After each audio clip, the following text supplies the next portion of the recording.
ನಮಸ್ಕಾರ ಸ್ನೇಹಿತರೆ, ಶಿವನು ಮತ್ತು ಗಣೇಶನು ಅಯ್ಯಪ್ಪ ಮಾಲೆ ಧರಿಸಿದ್ದಾರೆ ಎಂದು ನಿಮಗೆ ಗೊತ್ತೇ? ಅಯ್ಯಪ್ಪ ಮಾಲೆ ಯಾಕೆ ಧರಿಸುತ್ತಾರೆ? ಮಾಲೆ ಹಾಕಿದ ನಂತರ ಯಾವ ಕೆಲಸಗಳನ್ನು ಮಾಡಬೇಕು, ಯಾವ ಕೆಲಸಗಳನ್ನು ಮಾಡಬಾರದು? ಶಬರಿಮಲೆಗೆ ಹೋಗುವಾಗ ಪಾಲಿಸಬೇಕಾದ ನಿಯಮಗಳು ಯಾವುವು? ಅಲ್ಲಿರುವ 18 ಬಂಗಾರದ ಮೆಟ್ಟಿಲುಗಳನ್ನು ಯಾಕೆ ನಿರ್ಮಿಸಿದ್ದಾರೆ? ಪ್ರತಿ ಮೆಟ್ಟಿಲಲ್ಲೂ ಒಬ್ಬ ದೇವರು ಇದ್ದಾನೆ ಅನ್ನೋದು ನಿಮಗೆ ಗೊತ್ತೇ? ಈ ಎಲ್ಲ ರಹಸ್ಯಗಳನ್ನು ಇವತ್ತಿನ ಈ ವಿಡಿಯೋದಲ್ಲಿ ತಿಳಿದುಕೊಳ್ಳೋಣ. ಪ್ರತಿ ಅಯ್ಯಪ್ಪ ಭಕ್ತರು ಮಿಸ್ ಮಾಡದೆ ಈ ವಿಡಿಯೋ ನೋಡಲೇಬೇಕು. ಕಾರ್ತಿಕ ಮಾಸ ಅಂದ್ರೆ ಪರಮಶಿವನಿಗೆ ಬಹಳ ಇಷ್ಟ. ಆ ಕಾರ್ತಿಕ ಮಾಸದಲ್ಲೇ ಶಿವನು ಕೂಡ ಅಯ್ಯಪ್ಪ ಮಾಲೆ ಹಾಕಿಕೊಂಡು ಧ್ಯಾನದಲ್ಲಿರುತ್ತಾನೆ. ಅದನ್ನು ನೋಡಿ ಚಿಕ್ಕ ಗಣಪಯ್ಯ ಆಶ್ಚರ್ಯ ಪಡುತ್ತಾನೆ. ನಾನ್ನ, ಇವತ್ತು ನೀನು ಹೊಸದಾಗಿ ಕಪ್ಪು ಬಟ್ಟೆ ಹಾಕಿಕೊಂಡಿದ್ದೀಯಲ್ಲ ಯಾಕೆ ಎಂದು ಕೇಳುತ್ತಾನೆ. ಶಿವನು ಕಣ್ಣು ತೆರೆದು ಹೇಳುತ್ತಾನೆ, ಗಣೇಶ, ನಾನು ಅಯ್ಯಪ್ಪ ದೀಕ್ಷೆ ತೆಗೆದುಕೊಂಡಿದ್ದೇನೆ ಎಂದು. ಅಯ್ಯಪ್ಪ ದೀಕ್ಷೆ ಅಂದ್ರೆ ಏನು ನಾನ್ನ? ಈ ಅಯ್ಯಪ್ಪ ಯಾರು? ಅವರು ಯಾಕೆ ಇಷ್ಟು ವಿಶೇಷ ಎಂದು ಗಣೇಶ ಕೇಳುತ್ತಾನೆ. ಶಿವನು ನಗುಮುಖದಿಂದ ಹೇಳುತ್ತಾನೆ, ಅಯ್ಯಪ್ಪ ನಿನಗೆ ತಮ್ಮನಾಗ್ತಾನೆ ಮಗನೇ ಎಂದು. ಅದಕ್ಕೆ ಗಣೇಶ ಇನ್ನೂ ಕುತೂಹಲದಿಂದ, ನನ್ನ ತಮ್ಮನ ಕಥೆ ಸಂಪೂರ್ಣವಾಗಿ ಹೇಳಿ ನಾನ್ನ ಎಂದು ಕೇಳುತ್ತಾನೆ. ಆಮೇಲೆ ಶಿವನು ಅಯ್ಯಪ್ಪನ ಸಂಪೂರ್ಣ ಕಥೆಯನ್ನು ವಿವರಿಸುತ್ತಾನೆ. ಮಹಿಷಾಸುರಿಗೆ ಬ್ರಹ್ಮ ಕೊಟ್ಟ ವರ, ಭಸ್ಮಾಸುರನ ಕಥೆ, ಶಿವನು ವಿಷ್ಣುವಿನ ನಡುವಿನ ಘಟನೆಗಳು, ಅಯ್ಯಪ್ಪನ ಜನನ, ಅವರು ಬೆಳೆದ ರೀತಿ, ಮಹಿಷಿಯೊಂದಿಗೆ ನಡೆದ ಯುದ್ಧ ಎಲ್ಲವನ್ನೂ ವಿವರವಾಗಿ ಹೇಳುತ್ತಾನೆ. ಈ ಕಥೆ ಸಂಪೂರ್ಣವಾಗಿ ತಿಳಿದುಕೊಳ್ಳಬೇಕೆಂದರೆ ನಮ್ಮ ಚಾನೆಲ್ನಲ್ಲಿ ಈಗಾಗಲೇ ಇರುವ ದೊಡ್ಡ ವಿಡಿಯೋವನ್ನು ತಪ್ಪದೆ ನೋಡಿ.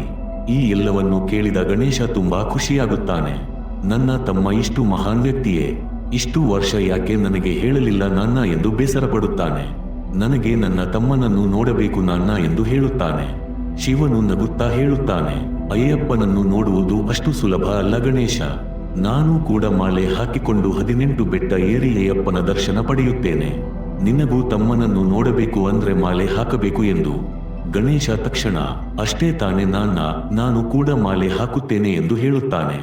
ಆಗ ಶಿವನು ಗಂಭೀರವಾಗಿ ಹೇಳುತ್ತಾನೆ, ಅಯ್ಯಪ್ಪ ಮಾಲೆ ಹಾಕುವುದು ಸುಲಭದ ಕೆಲಸ ಅಲ್ಲ ಮಗನೇ, ಇದಕ್ಕೆ ಕಠಿಣ ನಿಯಮಗಳಿವೆ ಎಂದು. ಮಹಿಷಿಯನ್ನು ಸಂಹರಿಸಿದ ನಂತರ ಅಯ್ಯಪ್ಪ ತಾನು ಬೆಳೆದ ತಂದೆ ರಾಜಶೇಖರನಿಗೆ ಒಂದು ಮಾತು ಹೇಳುತ್ತಾನೆ, ನಾನು ಬಿಡುವ ಬಾಣ ಎಲ್ಲಿ ಬಿದ್ದು ನಿಲ್ಲುತ್ತದೋ ಅಲ್ಲೇ ನನ್ನ ದೇವಾಲಯವನ್ನು ಕಟ್ಟಿಸಿ ಎಂದು. ಆ ಬಾಣ ನೇರವಾಗಿ ಶಬರಿ ತಪಸ್ಸು ಮಾಡಿದ ಸ್ಥಳಕ್ಕೆ ಹೋಗಿ ಬೀಳುತ್ತದೆ. ಅಲ್ಲಿ ರಾಜಶೇಖರನು ಶ್ರಮಪಟ್ಟು ಶಬರಿಮಲೆ ದೇವಾಲಯವನ್ನು ನಿರ್ಮಿಸುತ್ತಾನೆ. ಒಂದು ದಿನ ಅಯ್ಯಪ್ಪ ರಾಜಶೇಖರನ ಕನಸಿಗೆ ಬಂದು, ನನ್ನ ದೇವಾಲಯದಲ್ಲಿ ಜೀವನ ತತ್ವಗಳನ್ನು ಹೇಳುವಂತೆ 18 ಮೆಟ್ಟಿಲುಗಳನ್ನು ನಿರ್ಮಿಸು ಎಂದು ಹೇಳುತ್ತಾನೆ. ಅದೇ 18 ಬಂಗಾರದ ಮೆಟ್ಟಿಲುಗಳು. ಈ ಮೆಟ್ಟಿಲುಗಳು 18 ಬೆಟ್ಟಗಳ ಸಂಕೇತ, 18 ದೇವತೆಗಳ ಸಂಕೇತ ಮತ್ತು 18 ತತ್ವಗಳ ಸಂಕೇತ. ಗಣೇಶ ಕೇಳುತ್ತಾನೆ, ನಾನ್ನ, ಆ 18 ಬೆಟ್ಟಗಳು ಯಾವುವು? ಆ ದೇವತೆಗಳು ಯಾರು? ಆ ತತ್ವಗಳು ಯಾವುವು ಎಂದು. ಶಿವನು ಹೇಳುತ್ತಾನೆ, ಈ ಮೆಟ್ಟಿಲುಗಳು ನೋಡುವುದು, ಕೇಳುವುದು, ವಾಸನೆ, ರುಚಿ, ಸ್ಪರ್ಶ, ಕಾಮ, ಕ್ರೋಧ, ಲೋಭ, ಮೋಹ, ಮದ, ಅಹಂಕಾರ, ಸಾತ್ವಿಕ, ರಾಜಸ, ತಾಮಸ, ವಿದ್ಯೆ ಮತ್ತು ಅವಿದ್ಯೆ ಈ ಎಲ್ಲವನ್ನು ಸೂಚಿಸುತ್ತವೆ ಎಂದು. ಈ ಮೆಟ್ಟಿಲುಗಳನ್ನು ಏರುತ್ತಾ ಹೋಗುವಾಗ ಮಾನವ ತನ್ನ ಅಹಂಕಾರವನ್ನು ಬಿಟ್ಟು ದೇವತ್ವದತ್ತ ಸಾಗಬೇಕು ಎಂಬುದೇ ಇದರ ಅರ್ಥ. ಗಣೇಶ, ನಿನಗೆ ಅಯ್ಯಪ್ಪ ಯಾರು ಎಂದು ಗೊತ್ತಿರಲಿಲ್ಲ ಇರಬಹುದು, ಆದರೆ ಅಯ್ಯಪ್ಪನಿಗೆ ನಿನ್ನ ಬಗ್ಗೆ ಚೆನ್ನಾಗಿ ಗೊತ್ತಿತ್ತು.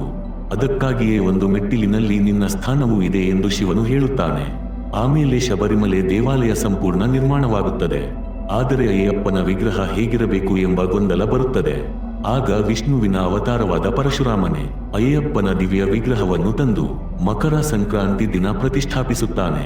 ಅಂದೊಂದಿನಿಂದ ಅಯ್ಯಪ್ಪ ತನ್ನ ಭಕ್ತರಿಗೆ ದರ್ಶನ ಕೊಡುತ್ತಾ ಬರುತ್ತಾನೆ.